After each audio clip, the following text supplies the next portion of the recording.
Hi. Oh my God, you guys, I truly cannot believe that I am not living in a fever dream right now because I get to say, welcome to the first episode of Late to the Party. I am your host, Alex, and I decided to do this first episode as just kind of an ask me anything, get to know me a little bit. If you already know me, I'm sorry you're gonna have to listen to me yap a little bit more. I do love to yap. If you know me, you already know that. So you know what you've signed up for. I decided to start this podcast because I felt like I just wanted to learn more.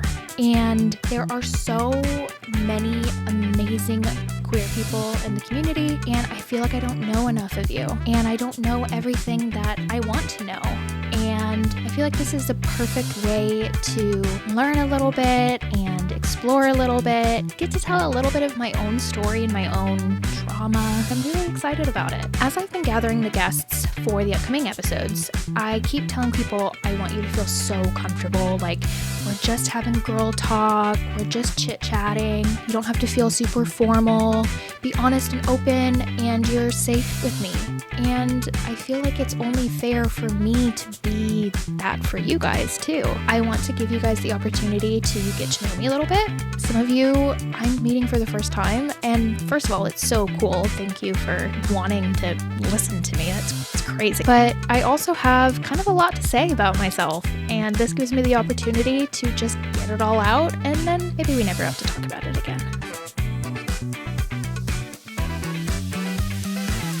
I'm in a little bit of a strange makeshift studio here. It felt sort of right for me to film my very first episode in the bedroom that I share with my partner in our, albeit very gay, room. There was very little decorating I needed to do. And it also just felt like this episode just being cozy and basically just me and you feels right for what I'm going to talk about. So thanks for joining me, and I hope you stick around. I hope you enjoy the first episode. I have some questions that I'm going to be answering from you guys a little later, and Pib is going to be sitting here with us if you're watching us on video. He is front and center, and he makes me feel better and makes me feel calmer. So you know what? He's allowed. Also, for those who are on video, can we please talk about the shirt? Let me know if you want one. I'm just saying.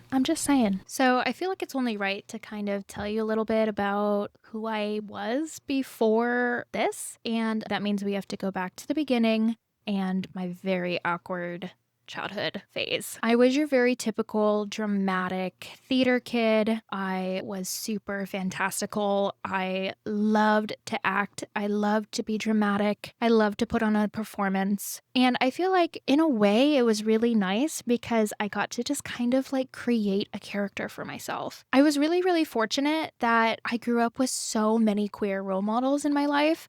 The vast majority of my family is gay. We joked that when I came out, it was like, yeah, welcome to the club. And I wonder sometimes if that's why I never felt like I needed to come out, or I never really felt when I was younger like I had to explore my sexuality in a certain way. I just kind of felt like I was going to figure it out, and I knew what I was doing, and I didn't need to put any kind of pressure on myself. Now, that's not to say that I didn't. There were signs, okay? There were signs. I did have your very typical gay awakenings as a child, but one that really stood out to me and that I actually was talking to somebody about this week is the movie Atlantis. I'm putting her right here. Miss Kita, call me. I remember when I was a kid, I thought this one, Milo, also a cutie. And I remember thinking, why do I like both of these characters so much? Like, what is that feeling? And I don't know if I just never felt like I needed to talk about it to anybody, but I just didn't. In fact, I really didn't start talking about my sexuality until I was in high school. I just never felt like it was something that I needed to discuss. Granted, things like sex and self-exploration was not really the main topic in my household. No shade to anybody. My parents, they did great. But it just wasn't something that we really talked about. I remember in health class when I was probably in like 7th grade, I saw a picture of a penis for the first time and I just about fell out of my chair. And my teacher actually brought up the fact that I looked as red as a beet and that it wasn't going to jump off the screen and attack me. I do feel like perhaps I should have known when I had such a repulsive reaction to a penis that perhaps. Another huge one for me was Halle Berry, Catwoman, 2004. I carried that movie on my back. Okay. I recently found out that it has an 8% on Rotten Tomatoes. Okay. Well, it hit triple platinum in my household. I'm pretty sure any, box office view, any kind of monetary value, whatever it was, that's from me. You're welcome, Holly. I'm just saying. I had an action figure of the Halle Berry Catwoman that I carried around as if it was like my emotional support pet. Most people had a ratty stuffy, a blanket, a binky. I was carrying around Halle Berry in her Catwoman costume. And I was a huge tomboy, and so anywhere I went, she went, and that includes the dirt pile outside of my mom's house that we one year had delivered to the house, and I decided what a perfect way to spend my afternoon neck deep in this dirt pile with Miss Halle Berry, and I lost her arm and continued to carry her around for years. I probably still have her somewhere. I'm gonna have to ask my mom. Another huge one, and I feel like this might be a deep cut. Let me know if you know what I'm talking about. I don't think that I can post it here, but Charlie's Angels Full Throttle. I want to say it was like 2002 or 2003, but they are in a statue and they like break out of the statue and they're naked and you see a nanosecond of their boobs. And I remember on a road trip, the little portable DVD players, I rewound that probably close to 20 times. And I don't know if I ever thought at the time, am I gay? I don't ever remember that, honestly. And I think a huge thing is that I just didn't really feel like I needed a label. It was just kind of whoever I liked. It didn't really matter who they were. If I felt a connection, then I felt a connection. Now, like I said, I don't think I really started talking about my sexuality much until I was in high school. And I remember when I first moved to Santa Barbara, I was pretty sure that I was bisexual or pansexual, and that's how I identified. This was no secret. And even when I talk to high school friends now, they all say, yeah, we knew that that's how you identified. This brings me to my point of the biggest thing that I have struggled with coming into my sexuality as an adult. I was in a relationship for 10 years with a man. He was my high school boyfriend, and we dated at 15.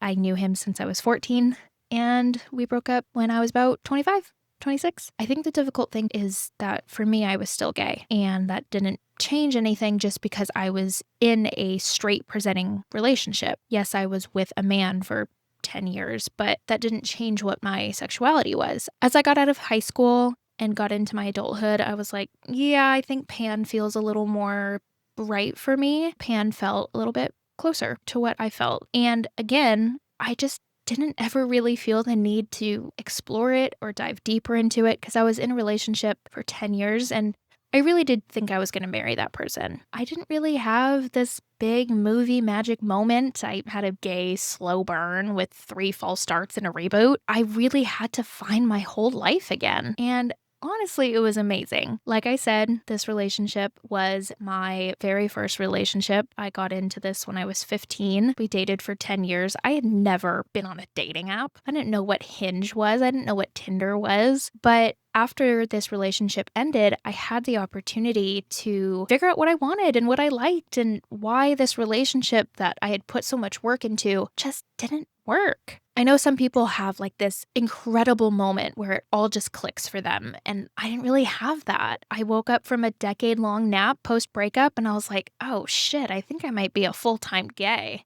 I don't think this whole pansexual, bisexual thing is really what it is. And I think for some people that I've talked to that have had a similar experience, they feel a lot of shame around it, like they've been hiding who they are and a big part of themselves, and I just didn't really feel that. I just felt like, okay, that's it. That just makes sense to me. And I really did kind of just jump right into that. I felt comfortable just giving it a shot. There were times where I kind of doubted myself and I thought, like, fuck, if I don't kiss a girl, if I'm not intimate with a girl, how do I know? I do remember my very first kiss with a girl. She asked me if she could kiss me, and I said yes. And then I remember right after I was like, oh, I'm gay. Yeah, that's it. You don't feel like that kissing a man. That means you're gay. There was so much joy in finally just realizing what I wanted. I admittedly didn't have a very good experience dating in that year and a half that I was single and figuring myself out. It came with a lot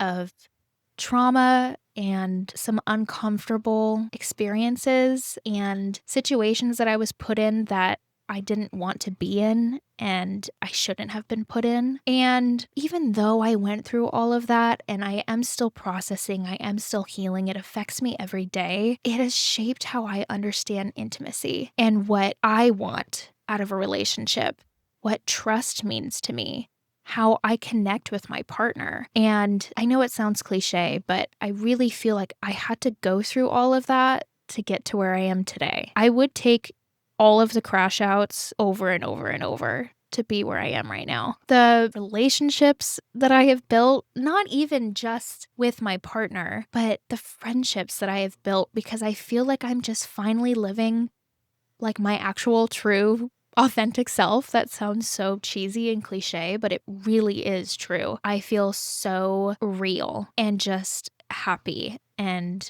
like I was living like a weird lie, even though I never really felt that way. And when I talk about trauma and the difficult experiences and situations I was put in, it also was so difficult letting go of the life that I had built before. I really struggled with my breakup, and I really thought that there was something wrong with me, that I was just unlovable.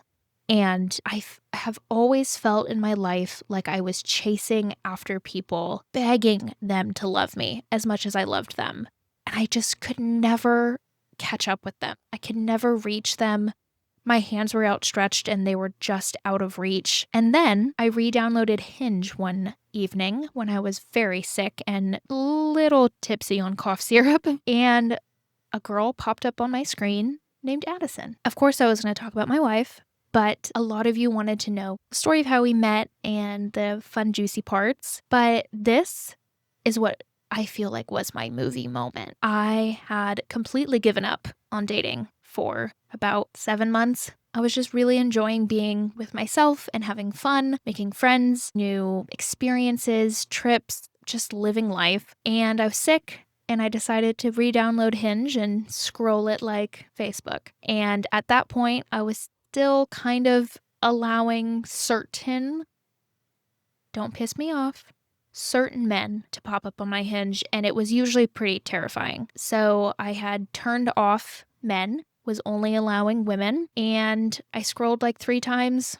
Nobody looked interesting. I locked my phone. I had a glass of wine, and when I opened my phone again, it said, Addison has sent you a like. I truly felt like she was catfishing me. I was like, there's no way that this girl is real. Like, she's so beautiful. She's so perfect. She's so funny. I just don't think that she's real, but I decided to give it a shot. We matched. We started talking that next day in the morning. Now it's been almost a year and we have not stopped talking. We talked all day, every single day until 2:00 in the morning. I went to bed thinking about her. I woke up thinking about her. I would fall asleep with my phone in my hand. It really felt like the giddiness of the relationships that you have in like high school. And I never got that. I feel like a lot of people in my life and in my past forget that I didn't get to have those formative years that most people have when they get to explore and hook up with somebody at a bar. I didn't get any of that until I was almost 30. And then suddenly I was having all of those queer experiences and being like, oh shit, I think that this might be the missing piece that I didn't even know I was looking for. Now, my first date with Addison is technically when I went to go visit her at her work. She works at a coffee shop. I went to go visit her. She brought me flowers because I'd had a shit morning, and I remember thinking, I can't remember the last time that somebody bought me flowers, especially just because she just did it because she wanted to. And she got me her favorite flowers. I brought her stickers. We were supposed to chat on her 10-minute break, and instead, we sat for probably 45 minutes. Sorry to her boss if you're listening. The next day, we went to a local park and I planned us a picnic. We had snacks and drinks and we painted each other's dogs. You will see little Mr. Pibb here, and then I'll put Goose somewhere up here so you can peek at him too.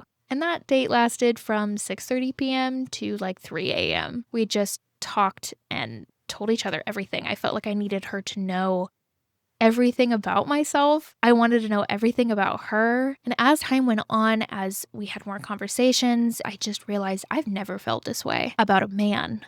I just have never felt that, and I just didn't realize it. I've talked about how I had so many great role models growing up, and I just never felt like there was a need to come out. When I started dating women, I was at a lunch with my grandma, and I said, "Hey, I'm going on a date with this girl tonight. Do you want to see what she looks like?" And my grandma said, "Sure." And that was kind of my coming out, I guess. I never really felt like I needed to have like this big hurrah moment because I had always known who I was, and it just took me a little bit longer to find out. I didn't miss the train, I just took the scenic route, okay, with some detours and maybe a very long straight layover, but that's neither here nor there, okay?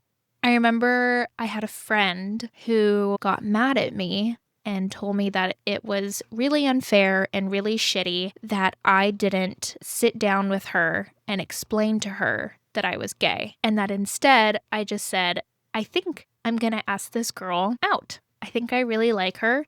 I know it's really soon, but I want to be your girlfriend. She thought that that was really shitty and that I shouldn't have come out that way because she didn't even know that I was gay. I remember feeling so guilty and frustrated because I didn't even come out to my mom. I just said, "Hey, I think I'm going to ask Addison to be my girlfriend." And she said, "Okay, but we need to figure out the phone bill. We were double charged this month." Really, the only person I came out to was my dad. I wasn't sure how he would react, which really was only because he can have a crude sense of humor, and he didn't care. He just gave me encouragement. He told me that he can't wait to meet Addison, that he's so happy that I'm living my authentic life, and that it was okay that it took me a little longer to figure it out. And I felt like if my family could be so open, so accepting, not even really ask a question, not really bat an eye, why did I have to explain myself to people that are not huge facets in my life? Like, why do I need to pour my soul out to people who honestly don't care about me either way? I remember my mom ran into somebody from my past and they made a comment saying they were so surprised to hear that I was gay now. Now, surprise, bitch. I'm still gay. I've always been gay, always gonna be gay. Okay, let's grow up a little bit. And I remember having to explain to my mom that that wasn't a compliment. It was a dig and frankly a little homophobic. I think as I was getting into my adulthood and dating and figuring out what I wanted, I felt like I needed to define myself. I felt like people wouldn't take me seriously when I was dating if I told them I was bi or if I told them I was pan, because I felt sometimes like I needed to pick and I couldn't be stuck between the two because it only made me a half gay, And I feel like that is such a common issue with people. And I don't know if it's necessarily anyone's fault. I don't know how much of it is internal, how much of it is external, but I feel like this is the podcast that I needed years ago. And maybe it's the one that you need now too, because I want to talk to people like me. I want to talk to people who have got it all figured out. I don't have it all figured out. I don't know what the fuck I'm doing half the time. I think something that I've really loved about my journey is the ever-changing, evolving, and growing. If you knew me 2 years ago, No, you didn't. You had no idea who I was 2 years ago, because the joy and the confidence and the badassery that I am now, I would have never been able to find this in myself if it hadn't been for all of the difficulty that I went through. A listener asked me what was something that I would have changed about my journey. And honestly, I don't think anything. I think that this happened exactly the way it was supposed to. Because let's say I had figured this all out in high school and I knew I was gay, I was lesbian, whatever. I don't know if I would have met my partner. And a funny thing about her and I is that we have always worked right around the corner from each other. We've always been just out of reach. And I really feel like it was the universe getting us ready for each other. I don't know if I would have become this confident, glowing, changed person if I hadn't had all of the shit that I had to deal with before. And it's kind of a really fucked up way to look at life, but damn, sometimes you need the fucked up shit. Sometimes you just have to suffer, because look at where I am now. Look at how happy I am. And 2 years ago, I was not happy. 4 years ago, I was not happy. I was not confident. And holy shit, I love my life now. And there are so many queer people who don't get to say that. They don't get to say that they have experienced this beautiful change and growth in their life, and they feel scared and they can't come out and they don't have that safety, and it fucking sucks. I really want this podcast to be about community. I mean, just in the last few months of my life, I have met some of my very best friends and so many incredible queer voices, performers, organizers, and everything in between. We have a really amazing lineup of guests that are coming up. We're going to be talking about things like adoption, polyamory, drag performers, identifying as non-binary, not feeling gay enough, and so much more. I'm honestly so stoked with your guys' interest in this. I don't know why y'all want to talk to me, but thank you. I'm so grateful. I'm going to put all of my contact info down in the show notes because I want to talk to you. I want to connect with you. Like, let's chat on Instagram. Send me a DM. You can follow me on Instagram at L82 the party pod, and you can email me at L8TO